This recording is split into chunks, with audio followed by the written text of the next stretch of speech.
Look at the, I think it's a little baby killdeer over there. You can zoom in.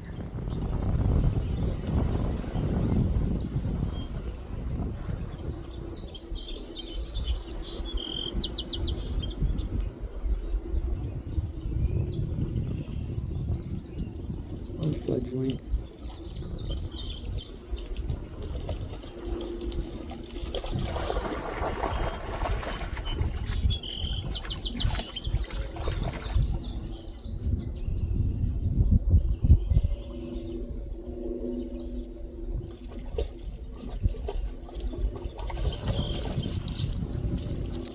Yeah, back to my thought, but I shrug the advice of,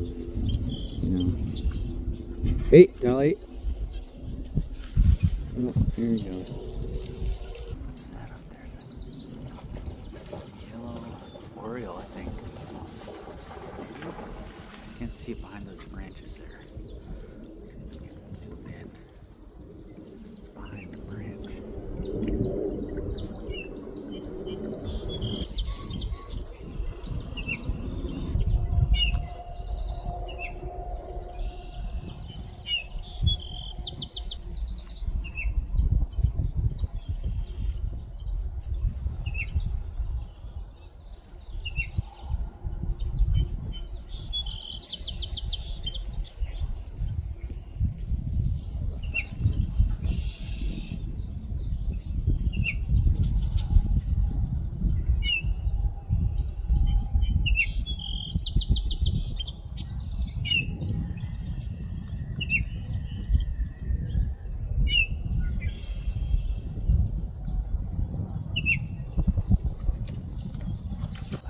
I think we got a good look at him. Thank you, brother. Thank you, brother.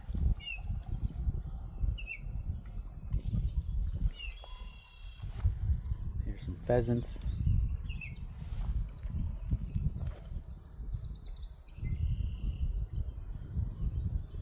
Put my tools down. There's photo documentation, so I don't leave them there.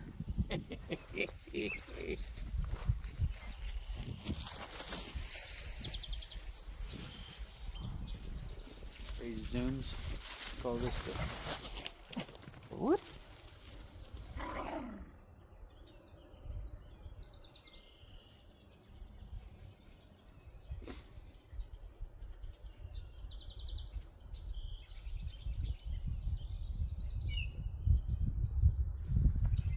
I guess while I'm here,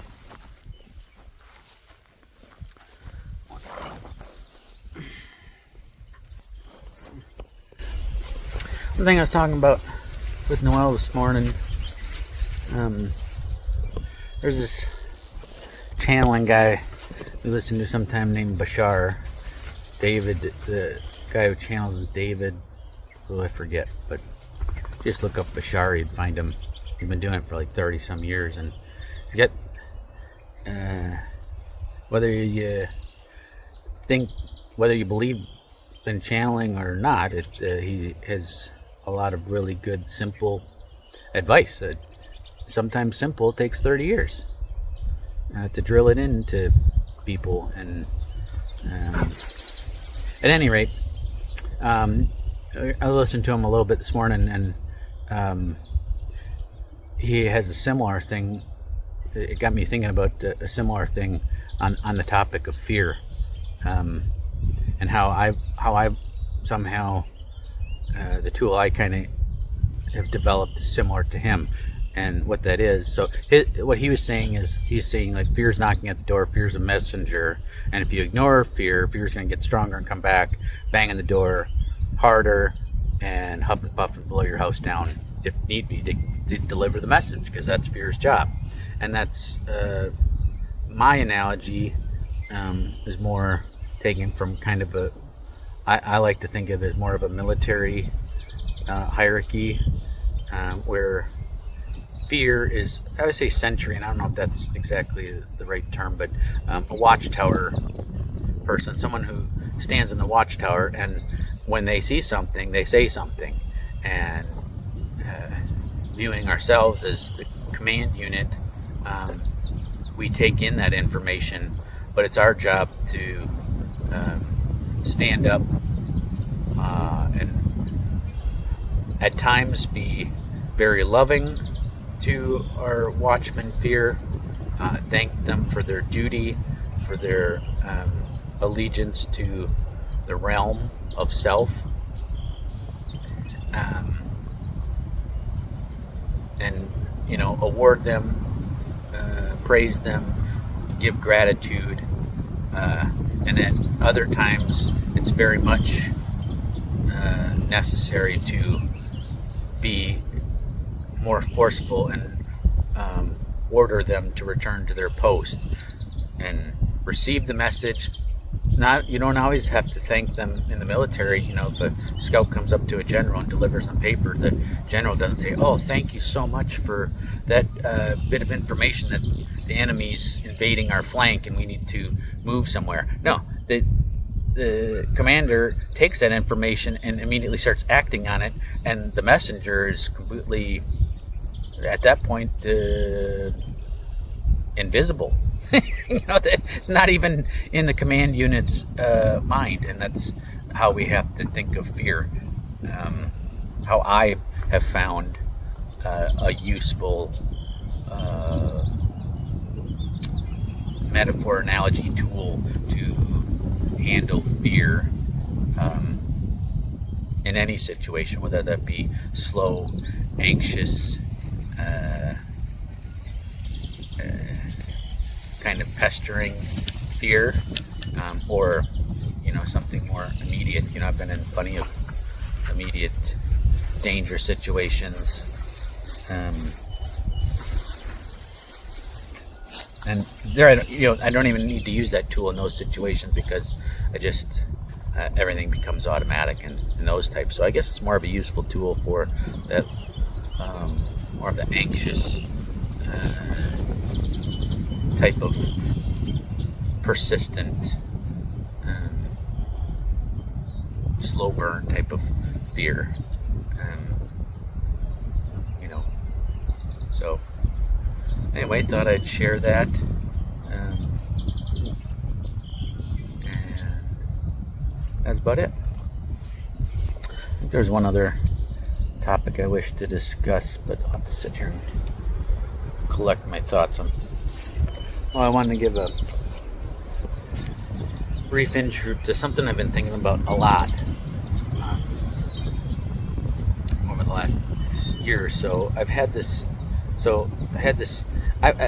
was also thinking about this term of saying vision. Like, I don't know how else to call it. It's not some grand vision idea. It's a concept. It's something I'm working with, and I'm taking in ideas and trying to listen to what ideas are coming in. So vision is the best. It can mean different things to different people, but that's the term that I use. But I've had this vision, this idea, this concept, and it is, and to me, I call it a vision, especially since this one is pictorial. I get flashes and images throughout my whole life. I get things. I get so many. I used to always have paintings flash in my head, and I don't so much anymore. But it's like I see it. It's beautiful. It's gone. No way to try and reproduce that as a piece of artwork. My attempts of which have failed, and I get that blank canvas thing when I try to go to reproduce them. It's just not there anymore. It was momentary. It's instantaneous. There's a flash. But some things persist, and they're not always concrete images. Sometimes they're concepts that I can solidify into an image, and that's kind of what this one is. And it's just this idea of, like, I call it a juggernaut of a ship that represents kind of humanity and us sailing collectively through the universe, and me kind of being a gnat flying along the side, trying to steer it by flapping my wings on one side. With I always see it slightly off to the left, is the sun, whether it's a rising sun or setting sun. I'm not sure, just the sun, and that's where that I see beauty and light, and that's where I'm trying to steer us.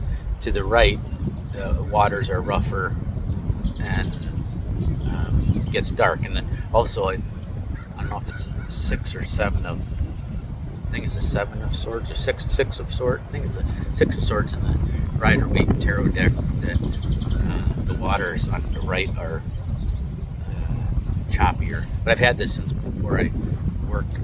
Didn't know anything about that, so it's kind of an interesting correlation that I've made. I'm getting off topic. So I've got this juggernaut. I'm a gnat trying to steer my vote, what I see as steering us towards beauty. Not anything specific, not a intellectualized thing, not a manifesto saying, oh, we need to do this, we need to do that, here's how we get there. Just, that's my will. I want us to move that way. And what's interesting then, lately I've had this thing that I've entitled, and I've been meaning to do a video and or poem or something on, and I just keep coming up with different things. I work with it in meditation, but it is star consciousness and thinking about, I like to use a lot of space. I should learn more about astronomy because I like to use a lot of stuff that goes on as analogies for thinking about things. But at any rate, to narrow in on this one thing, the star consciousness, I picture what it's like to be a star, and stars are where elements are made. We're all made of stardust, the cliche. It's very true that and it speaks to Aboriginal creation stories of, in the beginning,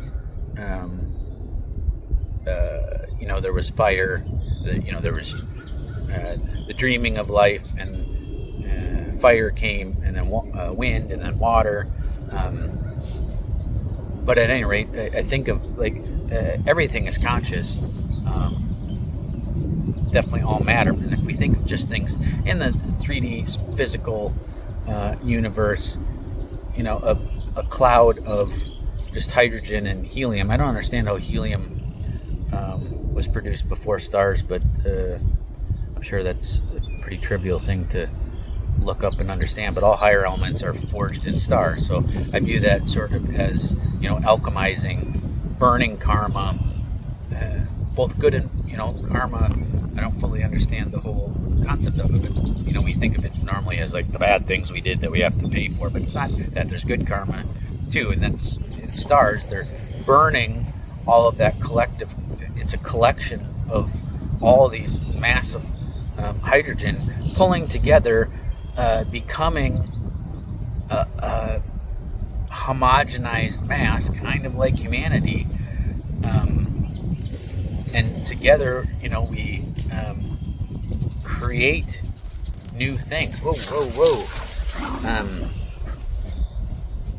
So we're forging those things within ourselves. So that's kind of where I was going with this. Is I've been thinking about this thing, and in my heart chakra,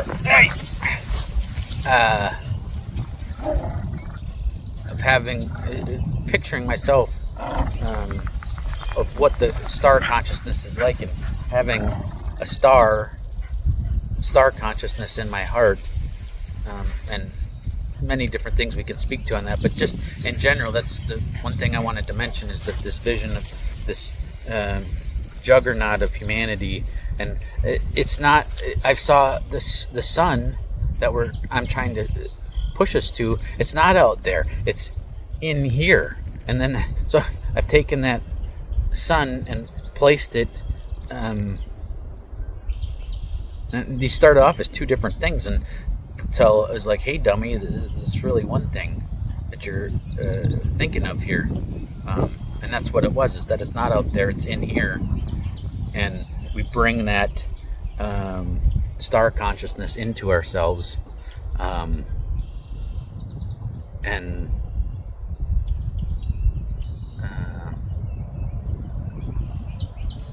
and then our work begins there, and forging,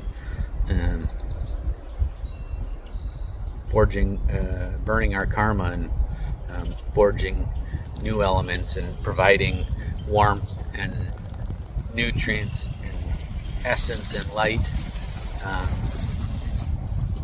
outward, and in the end, we, the things that happen at the end of the star's lifetime are very analogous to the various things that we can very much, as above, so below kind of thing. In fractal nature, that when we leave, we give back the things that we have forged in our heart. And sometimes that act of death, certain elements, I think, like gold, which is, associated with the sun in, many South American cultures. Which is interesting because, if I'm not mistaken, I could be mistaken on this, but I believe that that's one element that's only produced in a supernova, in the final act of a star. And the many elements that are just in the death of the star are flung out and then reassembled into greater and greater things. And so I think there's some very good analogies to be drawn and worked with there. That and that's what I've been working on when I'm not trying to get fencing going for these girls. Okay, it's Mother's Day. I think we gotta get cruising to going to my mom's house. My sister's gonna be there, her daughter, so that's what we're doing. I shouldn't be sitting down by the creek recording videos. That's what I'm doing. So better get off my butt and get in the car, get cleaned up, get going. Love y'all. Be good to one another. We'll catch you on the next time around.